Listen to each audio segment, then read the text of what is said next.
నమస్తే, welcome to prime time edition. Headlines చూద్దాం. హీటెక్కిన తెలంగాణ రాజకీయం. ఫోన్ ట్యాపింగ్ పై డీజీపీకి కాంగ్రెస్ ఫిర్యాదు.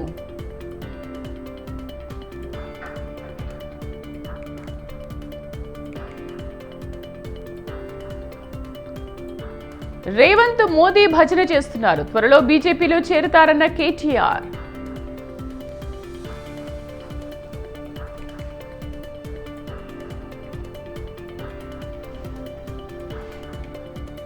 ఏపీలో దూకుడు పెంచిన రాజకీయ పార్టీలు. రేపటి నుంచి బాబు జగన్ ప్రచారం. ఎమ్మెల్సీ కవితకు 14 రోజుల రిమాండ్. తిహార్ జైలుకు తరలింపు.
తిరుపతి జిల్లా సత్యవేడు నియోజకవర్గ వైసీపీ అభ్యర్థికి చేదు అనుభవం ఎదురైంది. నియోజకవర్గంలోని బిన్కండ్రిగ మండలంలో కుక్కంపాకం గ్రామస్తులు నూకతోటి రాజేష్ని అడ్డుకున్నారు.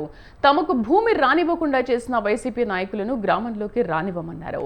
ఎమ్మెల్యే ఆదిమూలం అండదండలతో స్థానిక వైసీపీ నాయకులు తమకు భూమి రానివ్వకుండా చేశారని, తమపై అక్రమ కేసులు బనాయించారని నిరసన వ్యక్తం చేశారు. ఈ ఊహించిన పరిణామంతో నూకతోటి రాజేష్ కంగుతిన్నారు. భూ సమస్యను కలెక్టర్ దృష్టికి తీసుకెళ్లి పరిష్కరిస్తారని హామీ ఇవ్వడంతో గ్రామస్తులు నిరసనను విరమించారు.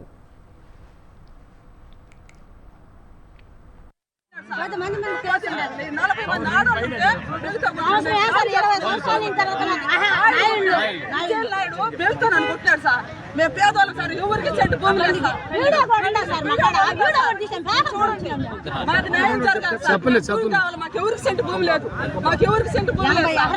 80 ఎకరాలు ఉన్నాయి సార్.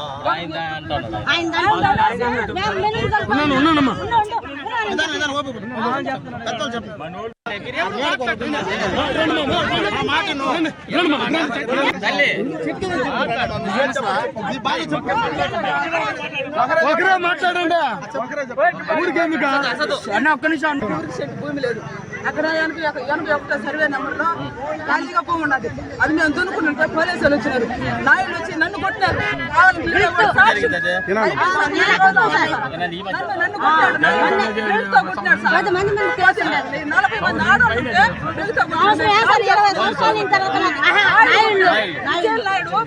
కొట్టాడు సార్.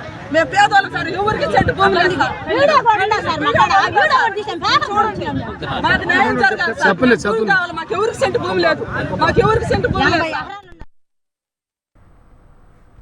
ఫోన్ ట్యాపింగ్ వ్యవహారం తెలంగాణ రాజకీయాల్లో ప్రకంపనలు సృష్టిస్తోంది. గత ప్రభుత్వ హయాంలో ఎస్ఐబి చీఫ్ ప్రభాకర్ రావు కనుసన్నలో జరిగిన ఫోన్ ట్యాపింగ్ వ్యవహారంలో తవ్వే కొద్దీ విస్తుపోయే వాస్తవాలు వెలుగు చూస్తున్నాయి. ప్రణీత్ రావు టీం ప్రతిపక్ష నేతలు, బొద్దులు, వ్యాపారవేత్తలు, రియల్టర్లు, ఇతర ప్రముఖుల ఫోన్లను ట్యాప్ చేసినట్లుగా పోలీసులు గుర్తించారు. కొందరు వ్యాపారవేత్తలను బెదిరించి వారి నుంచి బీఆర్ఎస్ పార్టీకి ఫండ్ ఇప్పించినట్లు గుర్తించారు. కాగా ఈ వ్యవహారంలో ప్రణీత్ రావుకు సహకరించిన అధికారుల్లో తిరుపతన్న, భుజంగరావును విచారించి మరిన్ని విషయాలు రాబట్టాలనుకుంటున్నారు పోలీసులు.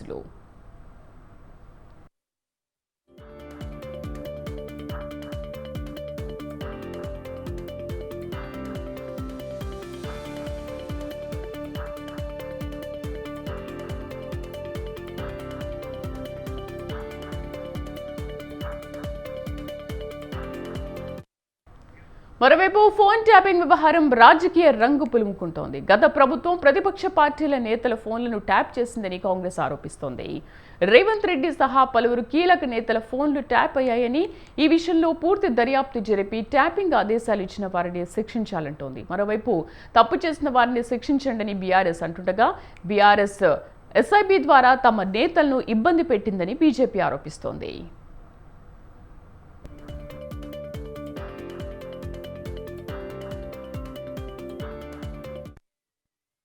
ప్రణీతరావు ఎవరో కూడా తెలియదు. ఇంక్వైరీ ఏమంటున్నాం కదా. ఇప్పుడు మనం ఒక్క నిమిషం మీరు ఏనండి. ప్రణీతరావు మా ఊళ్ళో బంధువు, వాళ్ళ నాయనమ్మో అమ్మమ్మో వాళ్ళ అమ్మమ్మ ఊరటది. ఆయన ఊరు వేరు. ఆయన మాకు తెలియడం కూడా తెలియదు. వాస్తవంగా నాకు పరిచయం కూడా లేదు ఆయన. ఆయన ఏం చేసిండనేది వాళ్ళ ఇంక్వైరీలో తెలుస్తుంది. ఇప్పుడు మాకైతే అందులో ఏ పొజిషన్లో ఎలా సంబంధం కూడా లేదు. ఆయన క్యాస్ట్ నాకు బంధువు కూడా కాదు. వాళ్ళు క్యాస్ట్ ఇంక్వైరీలో తెలుస్తుంది కదా. ఇప్పుడు రామారావు వీళ్ళ కుటుంబం కూడా ఏ పార్టీ అనేది కూడా ఎంక్వైరీ చేయండి. నేను 30 ఏళ్ళ నుంచి వర్ధనపేట ఎమ్మెల్యేగా ఉన్నా. వాళ్ళ ఫ్యామిలీ ఏ పార్టీ, వాళ్ళ కుటుంబం ఏం పార్టీ, నాకెట్టా దగ్గర అవన్నీ కూడా ఎంక్వైరీలో తెలుస్తాయి కదా. వాళ్ళ ఫ్యామిలీ కూడా ఏ పార్టీ అనేది తెలుసుకోవాలి కదా. మహిళా సోదరి మనులకు నెలకు 2500 ఇస్తాను, అది ఇరాబాయ్ అంటే అది లేదు. నెలకు 4000 ఇస్తాం ముసలోళ్ళ కన్నా అదేదిరాబాయ్ అంటే అది దిక్కులేదు. ఇది ఏది తులం బంగారం అన్న ఆడపిల్లల పెళ్లికి అదేదిరా అంటే అది లేదు. ఇవేవి లేవు. అందుకే దాన్ని కవర్ చేయడానికి ఏం చేస్తుండు, ఫోన్ ట్యాపింగ్ అవుతుంది అంటాడు. ఏడవుతుందిరా బాయ్, ఏమవుతుంది బయట పెట్టంటే మనకు చెప్పాడు. యూట్యూబ్లకు లింకులు ఇస్తారు. యూట్యూబ్లకు మీడియాలకు లింకులు ఇచ్చి వీళ్ళ ఫోన్ ట్యాప్ అయింది, వాళ్ళ ఫోన్ ట్యాప్ అయింది, ఇదైపోయింది అదైపోయింది. చెయ్యి, నీ చేతులు ఉంది కదా అధికారం, ఏం చేస్తావు వచ్చేయి వద్దంటారు. ఎవరన్నా ఏమన్నా తప్పు జరిగితే విచారణ చేయి, మేము వద్దంటలేం కదా. ఎక్కడెక్కడ తప్పులు జరిగినావో ఎవరు తప్పులు చేసినరో వాళ్ళ మీద చర్య తీసుకో. భయపడతాం ఎవడు కూడా ఇక్కడ భయపడ్డాడు ఎవడు లేనే లేడు. నువ్వు ఎంటిగా కూడా వీకలేవనే మాట కూడా నేను విజ్ఞప్తి చేస్తా ఉన్నా. ఢిల్లీకి కప్పం కట్టాలి అని 2000 కోట్లు ఇప్పటికే మెల్లగా జమ చేసుడు. ఆ జమ చేసుడు బయటికి రాకుండా ఏం చేయాలి, ఇగో ఫోన్ ట్యాపింగ్ అవుతుంది, ఇగో ఈ స్కామ్ అవుతుంది, గొర్రెల స్కామ్ అవుతుంది, బర్రెల స్కామ్ అవుతుంది అని టీవీలలో తిప్పాలి, మన నెత్తులని ఖరాబ్ చేయాలి. గతంలో ఇంటెలిజెన్స్ గేదరింగ్ ఉండేది, అది హ్యూమన్ ఇంటెలిజెన్స్. కానీ ఇప్పుడు అధునాతనమైన టెక్నాలజీ వచ్చింది. భారత ప్రభుత్వ పర్మిషన్ లేకుండా ఇజ్రాయెల్ నుంచి, రష్యా నుంచి అధునాతనమైన ఇన్స్ట్రుమెంట్స్ తీసుకొచ్చి రాజకీయ నాయకులు, బిజినెస్ మెన్ల ఇండ్ల చుట్టుముట్టు మోహరించి ఏ అనుమతి లేకుండా వినడం అనేది చట్టరీత్యా నేరం. టెలికమ్యూనికేషన్స్ బిల్లు మొన్ననే పార్లమెంట్లో ప్రవేశపెట్టడం జరిగింది. అందులో కూడా ఇటువంటి చట్ట వ్యతిరేక కార్యక్రమాలు ఎవరు చేసినా సరే కఠినమైన శిక్ష దాంట్లో ఉంది. ఏ చట్టం కూడా ఒప్పుకోదు అన్ఆథరైజ్డ్ టెలిఫోన్ ట్యాపింగ్. కేవలం రాష్ట్ర ప్రభుత్వంలో కొంతమందికి, కేంద్ర ప్రభుత్వం ద్వారా కొంతమందికి కొన్ని ప్రత్యేక నియమాలను అనుసరించే ట్యాపింగ్కి అనుమతి జరుగుతుంది. వాటన్నిటిని తుంగలో తొక్కి ఇష్టమున్న వాళ్ళ పేర్లు దాంట్లో ఎక్కించిండ్రు. వందల మంది ఈ ట్యాపింగ్ వ్యవస్థలో భాగస్వాములు అయినరు. దీనికి అప్పుడున్న గత ప్రభుత్వంలో ఉన్న ముఖ్యమంత్రి కాడి నుంచి, మంత్రుల కాడి నుంచి, కీలకమైన అధికారుల కాడి నుంచి, నియోజకవర్గాలు ఉన్న ఎమ్మెల్యేలు, మంత్రుల వరకు పూర్తిగా భాగస్వాములు అయినరు. మీకు అందరికి తెలుసు 2019 అంటే గత పార్లమెంట్ ఎన్నికల్లో మేము బ్యాంకు నుంచి, Bharatiya Janata party official account నుంచి మేము డబ్బు డ్రా చేసుకొని, వైట్ మనీ బ్యాంకులో డ్రా చేసుకొని నారాయణగూడ నుంచి స్టేట్ బీజేపీ ఆఫీస్ కు వస్తా ఉంటే ఫోన్ ట్యాపింగ్ ద్వారా వివరాలు సేకరించుకొని నారాయణగూడ చౌరస్తాలో ఇంటర్నేషనల్ టెర్రరిస్టులను ఏ రకంగా చుట్టుముట్టి వాళ్ళను బంధిస్తారో మా ఆఫీస్ కు సంబంధించినటువంటి క్లర్కులను ఇదే బీఆర్ఎస్ నాయకత్వంలో ఆ రోజు పోలీస్ అధికారులు, ఇదే మాఫియా రాజ్యాంగం ఆ రోజు చేసినటువంటి విషయము మనకందరికి తెలుసు. చివరకు ఇన్కమ్ ట్యాక్స్ ఆఫీసర్స్, పోలీసు ఉన్నతాధికారులు తెలిసిన తర్వాత లెంపలేసుకొని డబ్బులు వాపసు ఇచ్చారు. కాబట్టి ఈ రకంగా ఒకటి కాదు, మా పార్టీ పట్లనే ఇంత జరిగితే సామాన్య ప్రజల పట్ల ఏ విధంగా జరిగిందో మీడియాకు తెలియజేయకుండా వాళ్ళే ఫోన్ ట్యాపింగ్ చేయడము, వాళ్ళే బ్లాక్ మెయిలింగ్ చేయడము, వాళ్ళే కోట్ల రూపాయలు వసూలు చేయడము, వారే దీనికి సంబంధించినటువంటి వ్యవహారం నడపడం ఏదైతున్నదో ఇది పూర్తిగా దీనికి ఎవరైనా బాధ్యత అంటే ఏకైక వ్యక్తి ముఖ్యమంత్రి గారు. ముఖ్యమంత్రి తనకు సంబంధించినటువంటి మంత్రులను ఆ రోజు పెట్టుకొని ఈ ఫోన్ ట్యాపింగ్ వ్యవహారము చాలా దుర్మార్గంగా వ్యవహరించడం జరిగింది. దీనిపైన ఉన్నత స్థాయి దర్యాప్తు జరపాలి, న్యాయ విచారణ జరపాలని నేను ఈ సందర్భంగా డిమాండ్ చేస్తా ఉన్నాను. ఉమ్మడి మహబూబ్ నగర్ ఎమ్మెల్సీ ఉప ఎన్నికలకు అభ్యర్థులు సిద్ధమంటున్నారు. క్యాంపు రాజకీయాలతో పార్టీలు పొలిటికల్ హీట్ పెంచాయి. సీటు నిలుపుకోవడానికి బీఆర్ఎస్ ప్రయత్నిస్తుండగా కాంగ్రెస్ ఎన్నికలను ప్రతిష్టాత్మకంగా తీసుకుంది. విహార యాత్రలతో ఓటర్లను మచ్చిక చేసుకుంటున్నారు రాజకీయ పార్టీలు. క్రాస్ ఓటింగ్ పైనే రెండు పార్టీలు ఆధారపడ్డాయి. ఒక్కో ఓటుకు 3 నుంచి 5 లక్షల బంపర్ ఆఫర్ అని ప్రచారం సాగుతోంది. మరి ఓటర్లు ఏ పార్టీకి విజయాన్ని అందిస్తారో చూద్దాం.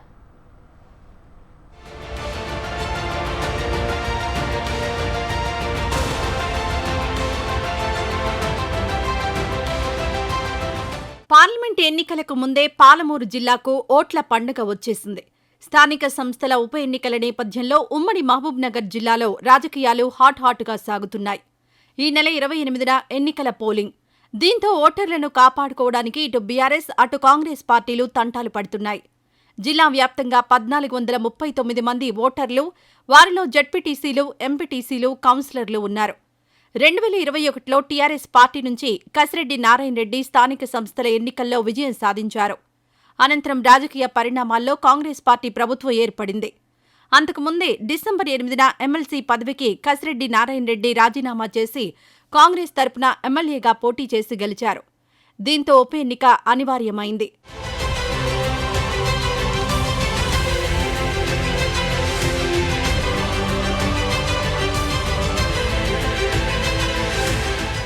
ఉప ఎన్నిక నేపథ్యంలో రాజకీయ సమీకరణలు షురూ అయ్యాయి.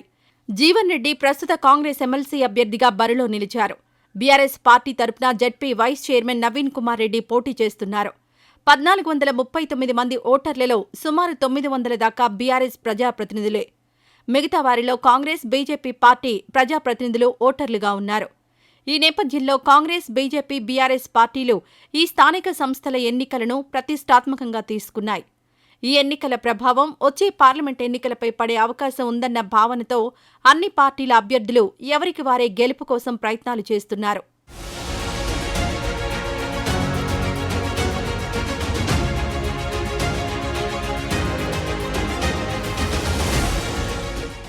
గెలిపే లక్ష్యంగా బీఆర్ఎస్, కాంగ్రెస్ ముందుకు సాగుతున్నాయి. ఓటర్లను మచ్చిక చేసుకోవడానికి విశ్వ ప్రయత్నాలు చేస్తున్నాయి. ఒక్కో ఓటుకు 3 లక్షల నుంచి 5 లక్షలు ఇచ్చేలా ఒప్పందాలు సాగుతున్నాయని ప్రచారం. ఎన్నికలకు మరో 2 రోజులే ఉండడంతో బీఆర్ఎస్, కాంగ్రెస్ పార్టీలు క్యాంపు రాజకీయాలకు తెరలేపాయి. ఆంధ్రప్రదేశ్, కర్ణాటక రాష్ట్రంతో పాటు గోవా, కొడైకెనాల్, ఊటీ వంటి విహారయాత్రలకు ప్రజాప్రతినిధులను పంపించి విందు వినోదాలతో ముంచెత్తుతున్నారు. వారిని నేరుగా 28న ఎన్నికల పోలింగ్ కేంద్రాలకు తరలించే ఏర్పాట్లు చేస్తున్నారు. బీఆర్ఎస్ పార్టీ వర్కింగ్ ప్రెసిడెంట్ కేటీఆర్తో పాటు నిరంజన్ రెడ్డి, శ్రీనివాస్ గౌడ్, ఆర్ఎస్ ప్రవీణ్ కుమార్, మాజీ ఎమ్మెల్యేలు గోవాలో తమ ప్రజాప్రతినిధులతో సమావేశాలు నిర్వహించారు. ఎక్కడా కూడా తమ ఓటర్ జారిపోకుండా పకడ్బందీగా వ్యవహరిస్తున్నారు. బీఆర్ఎస్ ఓటర్ల బాధ్యతలను ఆయా నియోజకవర్గాల మాజీ ఎమ్మెల్యేలకు అప్పగించింది.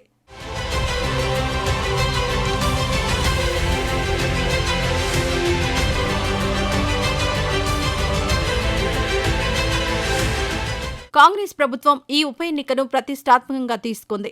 గతంలో బీఆర్ఎస్ పార్టీలో ఉన్న జీవన్ రెడ్డికి కాంగ్రెస్ ఎమ్మెల్సీ అభ్యర్థిగా బరిలో నిలిపింది.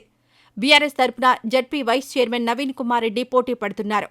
కేసీఆర్ స్వయంగా నవీన్ కుమార్ రెడ్డికి స్థానిక సంస్థల ఎమ్మెల్సీ అభ్యర్థిగా బీఫామ్ అందించారు. నామినేషన్ల అనంతరం 2 పార్టీల అభ్యర్థులు తమ ప్రచారాలను ముమ్మరం చేశారు. మరోసారి ఎమ్మెల్సీగా గెలుస్తామన్న కాన్ఫిడెన్స్లో బీఆర్ఎస్ పార్టీ ఉండగా ఎలాగైనా ఓట్లను చీల్చి కాంగ్రెస్ పార్టీ అభ్యర్థి గెలుపు సాధించాలని కాంగ్రెస్ పట్టుదలతో ఉంది. ఇది సీఎం రేవంత్ రెడ్డి సొంత జిల్లా కావడం, దానికి తోడు వచ్చే ఎంపీ ఎలక్షన్స్పై ఈ ఎన్నికల ప్రభావం ఉంటుందన్న ఆలోచనలతో వ్యూహాత్మకంగా కాంగ్రెస్ అడుగులు వేస్తోంది.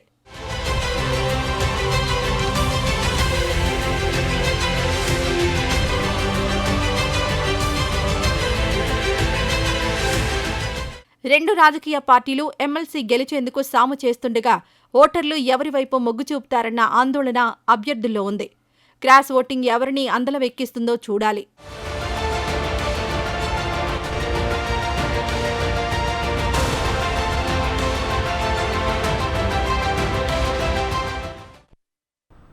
ఏపీలో ఎలక్షన్ ఫీవర్ పీక్ స్టేజ్ కు చేరిపోయింది. ఎన్నికల పోలింగ్ కు కౌంట్ డౌన్ స్టార్ట్ కావడంతో ప్రధాన పార్టీల అగ్రనేతలు ప్రచార పర్వంలోకి దిగేందుకు రెడీ అవుతున్నారు. ఓవైపు ముఖ్యమంత్రి జగన్, మరోవైపు ప్రతిపక్ష నేత చంద్రబాబు ఎన్నికల ప్రచారాన్ని మరింత పదునెక్కించే పనిలో పడ్డారు. అంతేకాదు సేమ్ డేట్ సేమ్ సెంటర్లో మాటల తూటాలు పేల్చేందుకు ఈ ఇద్దరు నేతలు సై అంటున్నారు. దీంతో సీమ సందుల్లో సవాళ్ల రాజకీయం మరింతగా వేడెక్కనుంది. వచ్చే 2 వారాలు రాష్ట్రంలో ఎన్నికల వేడి కనిపించనుంది.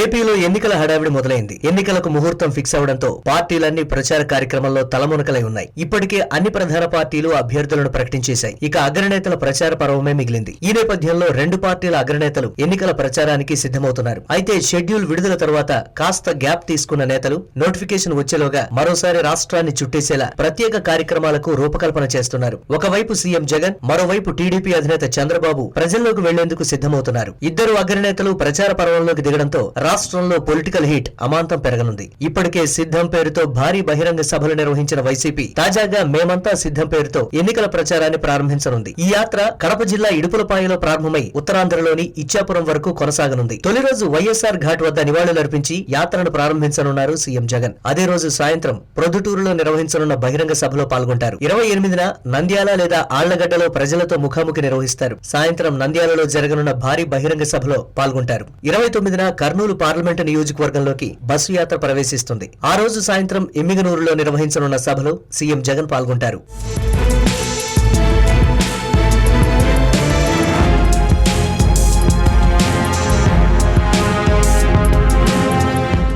మరోవైపు ప్రతిపక్ష నేత చంద్రబాబు కూడా ఈ నెల 27 నుంచి ఎన్నికల ప్రచారం ప్రారంభిస్తున్నారు. మార్చి 31 వరకు ఆయన పర్యటనలు కొనసాగుతాయి. రోజుకు 3 నుంచి 4 నియోజకవర్గాల్లో సభలు, రోడ్ షోలు సాగేలా ప్రణాళిక రూపొందించారు. 27న పలమనేరు, నగరి, నెల్లూరు రూరల్ నియోజకవర్గాల్లో ఎన్నికల ప్రచారం నిర్వహించనున్నారు చంద్రబాబు. 28న రాప్తాడు, సింగనమల, కదిరి, 29న శ్రీశైలం, నందికొట్కూరు, కర్నూలు, 30న మైదుకూరు, ప్రొద్దుటూరు, సూళ్లూరుపేట, శ్రీకాళహస్తి ప్రచారంలో చంద్రబాబు పాల్గొననున్నారు. 31న కావలి, మార్కాపురం, సంతనూతలపాడు, ఒంగోలులో పర్యటిస్తారు. అయితే సీఎం జగన్, చంద్రబాబు ఇద్దరు రాయలసీమ నుంచి ఎన్నికల ప్రచారానికి శ్రీకారం చుట్టడం ఆసక్తి రేపుతోంది. సొంత జిల్లాల ఎన్నికల ప్రచారం ప్రారంభించనున్న ఇద్దరు నేతలు మార్చి 29న ఉమ్మడి కర్నూలు జిల్లాలో ఒకేసారి పర్యటించనున్నారు.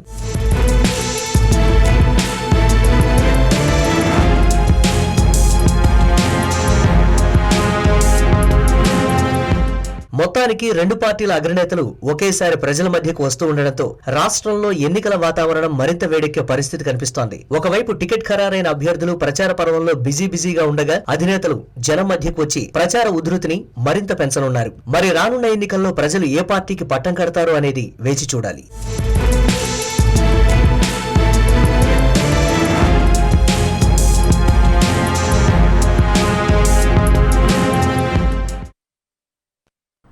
పెనమలూరు నియోజకవర్గంలో వైసీపీ గెలుపు ఖాయమని అన్నారు మంత్రి జోగి రమేష్. పెనమలూరుకి తాను నాన్ లోకల్ కాదని, ఎక్కడైనా గెలవగలను కాబట్టే తనకు టికెట్ ఇచ్చారని ఆయన చెప్పారు.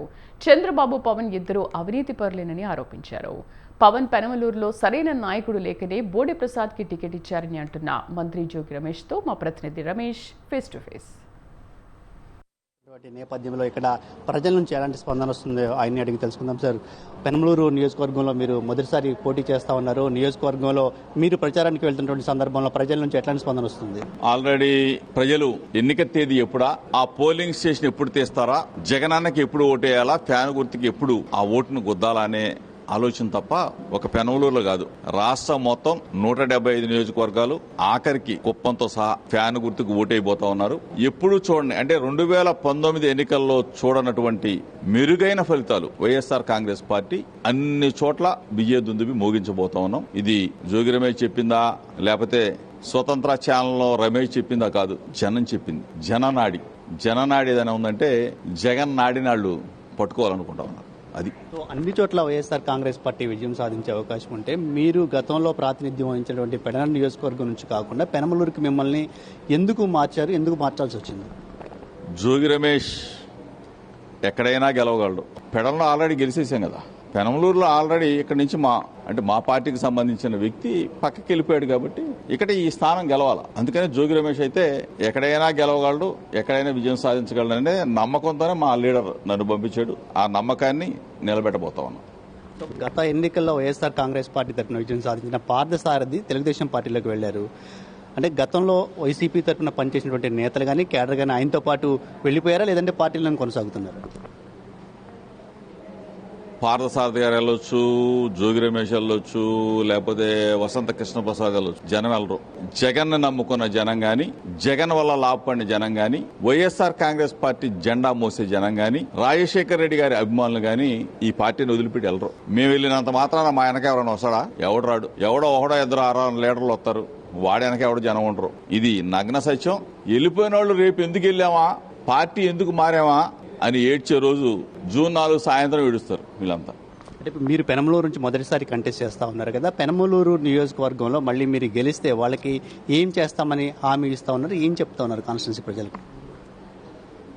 ఇప్పటికే పెనమలూరు నియోజకవర్గం నా అక్క చెల్లెమ్మలకి, అన్నదమ్ములకి, ప్రతి ఒక్కరికి చెప్పా. ప్రతి క్షణం మీతో పాటే ఉంటా, 24 గంటలు సర్వీస్ చేస్తూనే ఉంటా, నిద్రపోయే సమయం తప్ప అని చెప్పా. నా ఆఫీస్ తలుపులు ఎప్పుడు కూడా తెరిచే ఉంటాయని చెప్పా. ఈ పాటికే మొత్తం కూడా నియోజకవర్గం మొత్తం కూడా నా ఫోన్ నంబర్ ఇచ్చా. అందరూ కూడా నాతో పాటు నాతో డైరెక్ట్ గా ఫోన్ లో మాట్లాడుతూ ఉన్నారు. వాళ్ళ సమస్యలను పరిష్కారం చేస్తా ఉన్నా. ఇదే విధంగా మరలా గెలవబోతా ఉన్నాం, మరలా సేవ చేస్తూనే ఉంటాం. ప్రజల ఆశీర్వాదం ఉన్నంత వరకు జగనన్న ముఖ్యమంత్రిగా ఆయన 20-25 సంవత్సరాల పాటు ఈ రాష్ట్రానికి ముఖ్యమంత్రిగా ఉంటాడు. తప్పనిసరిగా పెనమలూరు ప్రజలకు కూడా నేను కూడా అదే విధమైన సేవ చేస్తానని చెప్పేసి మీ ద్వారా కూడా తెలియజేస్తా ఉన్నా. ప్రజల నమ్మకాన్ని ఎట్టి పరిస్థితుల్లో కూడా ఒమ్ము చేయం. వాళ్ళకి ఎటువంటి ఇబ్బందులు వచ్చినా, ఎటువంటి కష్టాలు వచ్చినా జోగి రమేష్ వాళ్ళతో పాటు ఉంటాడు, వాళ్ళ కష్టాలు తీరుస్తాడు. ప్రధానంగా తెలుగుదేశం పార్టీ ఒక విమర్శ చేస్తా ఉంది, మీరు నాన్ లోకల్, ఇక్కడ ఉన్న తెలుగుదేశం అభ్యర్థి లోకల్ నాన్ లోకల్ ఫైటింగ్ అనేది ప్రధానంగా టీడీపీ వాళ్ళు చేసినటువంటి ప్రచారం. నాన్ లోకల్ విషయానికి సంబంధించి మీరేం చెప్తారు? నా నేటివ్ ఏది? ఇబ్రహీంపట్నం. అంటే నాది మైలవరం. నేను గెలిచింది ఎక్కడ? పేడంలో. మళ్ళీ గెలిచింది ఎక్కడ? పేడంలో. మళ్ళీ గెలవబోతుంది ఎక్కడ? పెనమలూరులో. అంటే జోగి రమేష్ కృష్ణా జిల్లాలో ఎక్కడైనా గెలవగలడు.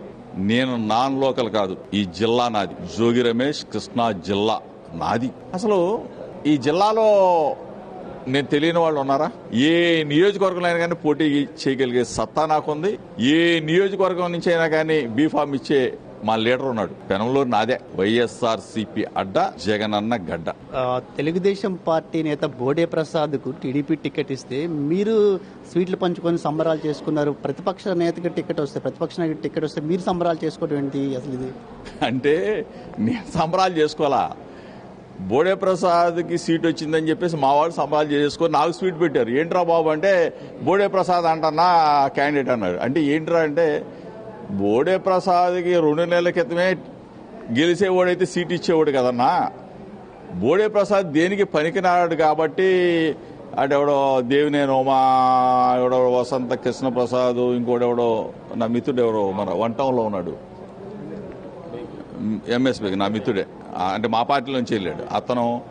ఇంకోడెవడో ఆలపాటి రాజేంద్ర ప్రసాద్, వీళ్ళు కాకుండా ఇంకొక 2-3 పేర్లు సర్వే చేసి చేసి చేసి మర్చిపోయాను. అసలు విషయం చెప్పాలా. చంద్రబాబు నాయుడు కూడా సర్వే చేయించుకున్నాడు నా మీద. ఎవ్వడు కూడా సరిపోడు, ఈడు పనికిమాలినోడు, ఈడైతే బెటర్ అని చెప్పేసి ఈయన పెట్టినట్టున్నారు. ఆల్రెడీ గెలిచేసాం. పెనమలూరులో వైఎస్ఆర్ కాంగ్రెస్ పార్టీ జెండా ఎగరేసేసాం. వీళ్ళెవ్వరూ కూడా మా పార్టీకి దీటు కాదు. ఈరోజు ఎందుకు ఇంత బలంగా చెప్తా ఉన్నానంటే 2,90,000 మంది ఓటర్లు ఉన్న ఈ నియోజకవర్గంలో బీసీ, ఎస్సీ, ఎస్టీ, మైనార్టీ, కాపులు, అగ్రవర్ణ నిరుపేదలు మొత్తం కూడా ఒక తాటి మీదకి వచ్చారు. ఒకటే పేదల పక్షాన జగనన్న ఉన్నాడు. బీసీ, ఎస్సీ, ఎస్టీ, మైనార్టీ, కాపులు, అగ్రవర్ణ పేదలు మొత్తం కూడా 1 సైడ్ వార్. ఇది పేదలకి పెత్తందారులకి జరిగే యుద్ధం. ఈ యుద్ధంలో ఆల్రెడీ పేదలమైన మేమందరం కూడా గెలిచేసాం. ఇదే పరిస్థితి రాష్ట్రం మొత్తం కూడా ఉత్పన్నమవుతా ఉంది. పెనమలూరులో బంపర్ మెజార్టీతో గెలవబోతా ఉన్నాం. ఎందుకంటే మొన్న సర్వేలు కూడా వచ్చినాయి. ఏదో ఆత్మ సాక్షి సర్వే ఒకటి వచ్చింది, ఫస్ట్ స్టెప్ సర్వే ఒకటి వచ్చింది, ఇంకా 2-3 సర్వేలు కూడా వచ్చినాయి. గెలిచే మొట్టమొదటి దీంట్లోనే పెనమలూరు ఆల్రెడీ ఉంది. దీనికి ఎక్కడ కూడా డోకా లేదు. ఒకటి మాత్రం చెప్తా ఉన్నాం, నేను ఎవరిని కూడా చంద్రబాబు నాయుడు తప్ప ఎవరిని విమర్శించను. చంద్రబాబు నాయుడు కొమ్ము కాసే ఒకళ్ళిద్దరు ఉన్నారు కదా పవన్ కళ్యాణ్ లేదు ఏనా తప్ప పార్థసారథి ఇక్కడ నిలబడ్డాడు పాపం వెళ్ళిపోయాడు. బోడే ప్రసాద్ ఏముంది పాపం అతని గురించి మనం మాట్లాడాల్సింది ఏముంది? అతను పనికిరాని వాడు అని చెప్పి చంద్రబాబు నాయుడు చెప్తే నేను చెప్పాలా? పనికిరానివాడు అని చెప్పేసి పాపం పక్కన పెట్టి 2 నెలల తర్వాత చంద్రబాబు నాయుడు మళ్ళీ పోనీలే ఈడే బెటర్ ఏడుస్తా ఉన్నాడు పాపం అందరిని కూర్చోబెట్టి ఏడుస్తున్నాడు అని చెప్పి అతనికి అతని గురించి మనం మాట్లాడాలా? నేను మాట్లాడాలా? పనికిరాని వాడు అని చెప్పి చంద్రబాబు నాయుడు ముద్రేసి పక్కన పడేశాడు. అతని గురించి మనం మాట్లాడాలి. ఎన్నికల్లో టీడీపీ, జనసేన, బీజేపీ కలిసి కూటమిగా వస్తూ ఉన్నాయి. వచ్చే ఎన్నికల్లో ఈ కూటమి ఖచ్చితంగా వైసీపీని ఓడిస్తుందని ఒక ధీమాగా టీడీపీ కానీ జనసేన నేతలు చెప్తా ఉన్నారు. అసలు వీళ్ళని ఎవరు నమ్ముతారు? 2014లో మేము ముగ్గురం ఒకటే, Telugu Desam party, Janasena party, BJP party మొత్తం కలిసి ముగ్గురం కలిసి బ్రహ్మాండంగా ఈ రాష్ట్రాన్ని అభివృద్ధి చేస్తాం, ప్రత్యేక హోదా తీసుకొచ్చి మీ నోట్లో పెట్టేస్తాం, లేకపోతే రైల్వే జోన్ తీసుకొచ్చి మీ గుండెల్లో పెట్టేస్తాం, అదని ఇదని చెప్పారు ఈ పౌరం బొగులలో. ఏం జరిగింది? ముగ్గురు కలిసి పోటీ చేసి ముగ్గురు ప్రభుత్వాన్ని ఏర్పాటు చేసి తెలుగుదేశం పార్టీ ప్రభుత్వంలోనేమో వీళ్ళు భాగస్వాములై బీజేపీ, అక్కడేమో ఎన్డీఏలో వీళ్ళు భాగస్వాములు. మళ్ళీ మోడీని తిట్టారు, బయటకు వచ్చారు. పాసిపోయిన లడ్డు అన్నాడు, బయటకు వచ్చాడు. మోడీని అంతు చూస్తానన్నాడు చంద్రబాబు నాయుడు, బయటకు వచ్చాడు. ముగ్గురు కలిసి ముగ్గురు 3 ముక్కలై బయటకు వచ్చి తిట్టుకోకుండా తిట్టి పవన్ కళ్యాణ్ ని అమనాభూతులు తిట్టిన ఈ తెలుగుదేశం పార్టీ వాళ్ళు ఆఖరికి వాళ్ళ అమ్మను కూడా తిట్టారు, పవన్ కళ్యాణ్ తల్లిని కూడా తిట్టారు. అసలు విలువలు ఉన్నాయి వాళ్ళకి? విశ్వసనీయత ఉందా? ఒక పద్ధతి ఉందా? వీళ్ళు పార్టీని నడిపేది సన్నాసులు కాబట్టి వీళ్ళు ఏమంటారని మళ్ళీ ఈ చంద్రబాబు నాయుడుతో ఈ పవన్ కళ్యాణ్ మళ్ళీ ఈ తోడు దొంగలు కాకుండా మళ్ళీ ఢిల్లీ పోయి బీజేపీ పార్టీ ఏం చేస్తారు? ఇక్కడ తీసుకొచ్చారు మోడీ గారిని, ప్రత్యేక హోదా ఇస్తామని చెప్పారా? ఏమిస్తామని చెప్పారు? ఎందుకు గెలిచారు? సిగ్గులేని వెధవలు, నీచమైన వెధవలు ఎవరైనా ఉంటారు వీళ్ళే. మోడీ అన్నం వీళ్ళిద్దరు తోడు దొంగలే. పెనమలూరు నియోజకవర్గం వైఎస్ఆర్ కాంగ్రెస్ పార్టీ అడ్డా అని మంత్రి జోగి రమేష్ ధీమా వ్యక్తం చేస్తూ ఉన్నారు. ఇప్పటికే పెనమలూరు నియోజకవర్గంలో వైసీపీ గెలుపు ఖాయమైందని కూడా ఆయన చెప్తూ ఉన్నారు. కెమెరా పర్సన్ రాజ్ కుమార్తో రమేష్, స్వతంత్ర టీవీ, పెనమలూరు నుంచి.